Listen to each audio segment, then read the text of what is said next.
ഈ ഓണത്തിനും വിഷുവിനും അങ്ങനെ എന്ത് പരിപാടിക്കും ഡ്രസ്സ് എടുക്കാൻ ഇറങ്ങിക്കഴിഞ്ഞാൽ അത് ഒന്നോ രണ്ടോ പോക്കിലൊന്നും നിൽക്കില്ലല്ലേ. അപ്പോൾ പിന്നെ എന്തെങ്കിലുമൊക്കെ എടുക്കാൻ വിട്ടുപോയിട്ടുണ്ടാവും, പിന്നെ വേറെ ഉള്ളവർക്ക് എടുക്കാണ്ടാവും, അങ്ങനെ തുടങ്ങും.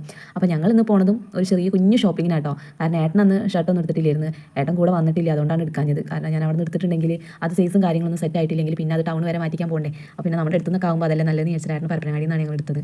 പിന്നെ എന്നെ പോലെ കേട്ടോ ആളെ ഷോപ്പിംഗ് എന്ന് പറഞ്ഞാൽ ആകെ 5-10 മിനിറ്റ് ഉള്ളൂ. എന്ത് കാര്യം സെലക്ട് ചെയ്യാൻ വേഗം സെലക്ട് ചെയ്തോളൂ ഡ്രസ്സിൻ്റെ കാര്യത്തിൽ. അതുകൊണ്ട് അധിക നേരമൊന്നും ഇങ്ങനെ പോയി നിൽക്കേണ്ടി വരില്ല. അപ്പോൾ ഏട്ടന് ഷർട്ട് മാത്രമേ എടുത്തിട്ടുള്ളൂ, പാൻറ്റ് എടുത്തോളൂ എന്നാണ് ഏട്ടൻ കേട്ടിട്ടില്ല. പിന്നെ എടുക്കുക, പാൻറ്റ് വേണ്ട, അപ്പോൾ ഷർട്ട് മതി എന്ന് പറഞ്ഞ് ഞാൻ നിൽക്കുകയാണ്. ഇയാൾ പിന്നെ ഈ തുള്ളത് വേറെ ഒന്നല്ല, സൈക്കിളും കാറും കുതിരയൊക്കെ അവിടെ കണ്ടിക്കണം, അതിന് വേണ്ടിയിട്ടാണ്. അവിടെ നിന്ന് ഞങ്ങൾ നേരെ പിന്നെ മെറ്റീരിയൽ വാങ്ങാനായിട്ട് കയറിയത്. കാരണം ഞാൻ ധാവണീൻ്റെ തുണി എടുത്തിരുന്നു, അപ്പോൾ അതിലേക്ക് സ്കേർട്ടിനുള്ള മെറ്റീരിയൽ കിട്ടിയിട്ടില്ലായിരുന്നു. അപ്പോൾ അത് നോക്കി കാഞ്ഞു വേറെ 1-2 കടയിലൊക്കെ പോയി, അവിടെയൊന്നും ഇല്ല. കാരണം ഓണത്തിൻ്റെ 2 ദിവസം മുന്നെയാണ് ഞങ്ങളിങ്ങനെ പോകുന്നത്. അതുകൊണ്ട് പിന്നെ ഏകദേശം കുറേയൊക്കെ കഴിഞ്ഞു തുടങ്ങിയിരിക്കുന്നു. അപ്പോൾ ചേച്ചി പറഞ്ഞു ഇപ്പോൾ ഇവിടെ ഇല്ല, ഇനി വരാണ്ട്, ഇനി ഓണം കഴിഞ്ഞിട്ടൊക്കെ വരുള്ളൂ എന്ന് പറഞ്ഞു. അപ്പോൾ അത് ഓണത്തിലേക്കൊന്നും ഇല്ല, ഏതായാലും ഇറങ്ങിയ സ്ഥിതിക്ക് ഇതും കൊണ്ട് ഇറങ്ങിയതാണ്. പക്ഷേ ഇവിടുന്ന് കിട്ടിയിട്ടില്ല. അപ്പോൾ ചേച്ചി കുറേ പറഞ്ഞിട്ടോ വൈറ്റോ അല്ലെങ്കിൽ ചന്ദന കളർ എടുത്തോ, ഇതിൻ്റെ കൂടെ അപ്പോൾ അതാണ് അധികം കളിക്കുന്നത്. പിന്നെ അതിനോട് വലിയ താല്പര്യം ഇല്ലാത്തതുകൊണ്ട് ആ മെറ്റീരിയൽ വന്നിട്ട് അങ്ങനെ അടിക്കാമെന്ന് വിചാരിച്ച് ഞങ്ങൾ അവിടെ നിന്ന് ഇങ്ങനെ ഇറങ്ങിയിട്ടോ.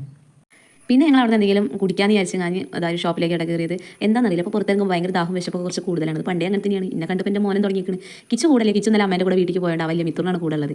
മിത്തുറിന് ചിലപ്പോൾ എന്താ എവിടെയെങ്കിലും പോയി കഴിഞ്ഞാൽ നമ്മൾ ആദ്യം ഏതെങ്കിലും കടയിൽ കയറിയിട്ടുണ്ടെങ്കിൽ ആ കടേൻ്റെ മുന്നിൽ എത്തി കഴിഞ്ഞാൽ വേഗം മനസ്സിലാവും കേട്ടോ ഈ കടയിൽ കയറി അത് കഴിച്ചതാണെന്നുള്ളതാണ് നല്ല ഓർമ്മയുണ്ട്. അവിടെ എത്തി കഴിഞ്ഞാൽ പിന്നെ അധികം ഇന്ന പോലെ തന്നെ അധികം വിശപ്പും ദാഹം കുറച്ച് കൂടും.